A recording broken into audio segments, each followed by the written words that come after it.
ಅಧಿಕಾರಕ್ಕೆ ಬಂದೆ ಗೊಬ್ಬರದ ಬೆಲೆನೂ ಕಡಿಮೆ ಮಾಡ್ತೀವಿ, ಗ್ಯಾಸ್ ಬೆಲೆನೂ ಕಡಿಮೆ ಮಾಡ್ತೀವಿ, ಪೆಟ್ರೋಲ್ ಬೆಲೆನೂ ಕಡಿಮೆ ಮಾಡ್ತೀವಿ, ಡೀಸೆಲ್ ಬೆಲೆನೂ ಕಡಿಮೆ ಮಾಡ್ತೀವಿ.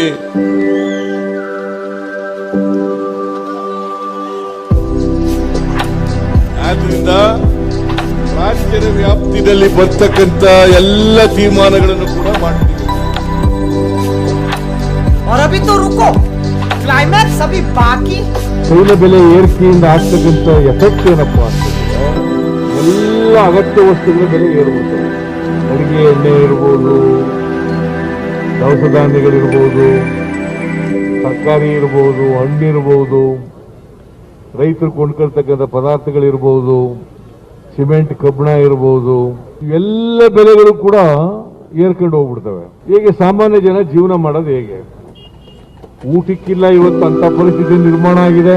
ನೀವು ಜನರನ್ನಾಗ ತಪ್ಪು ಮಾಹಿತಿಗಳನ್ನು ಕೊಟ್ಟು ಸುಳ್ಳು ಹೇಳಿ ಇವತ್ತು ಅಧಿಕಾರವನ್ನ ನಡೆಸ್ತಾ ಇದ್ದೀರಿ.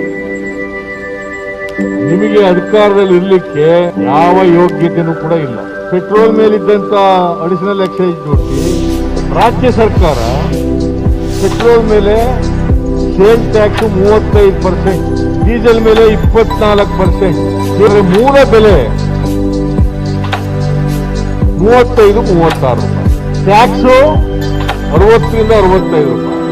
ನಾಚಿಕೆ ಆಗಲ್ವೇನ್ರಿ ನಿಮಗೆ? ಜನರ ರಕ್ತ ಇರ್ತಾ ಇದ್ದೀರಲ್ಲ, ನಾಚಿಕೆ ಆಗಲ್ಲ? ನಾಚಿಕೆ ಆಗಲ್ವೇನ್ರಿ ನಿಮಗೆ?